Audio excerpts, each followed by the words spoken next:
সেই জন্য কিন্তু আপনারা যে আওয়ামী লীগ করেন না যে দলই করেন, সেই জন্য কিন্তু এখানে কোনো উন্নয়নের কর্মকাণ্ড হয় নাই, এখানে কোনো ছেলে মেয়েদের চাকরি বাকরি হয় নাই। বিএনপির ছেলে মেয়েদের তো চাকরি বাকরি হওয়ার প্রশ্নই ওঠে না।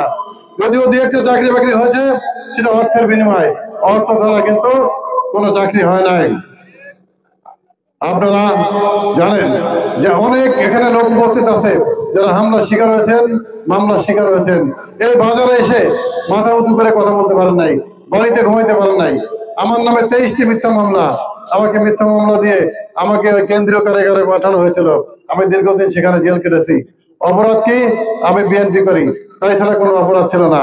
উপস্থিত ভাইরা, আপনাদেরকে বলবো, এবার আপনাদের একটা সুবর্ণ সুযোগ আসছে নোনাগাতি মানুষের জন্য। আমরা বিগত দিনে দেখেছি এই ইউনিয়নের একজন আমাদের নোনাগাতির একজন সংসদ সদস্য ছিলেন কিছুদিনের জন্য। তখনকার আমল আর এখনকার আমল কিন্তু প্রেক্ষাপট অনেক ভিন্ন।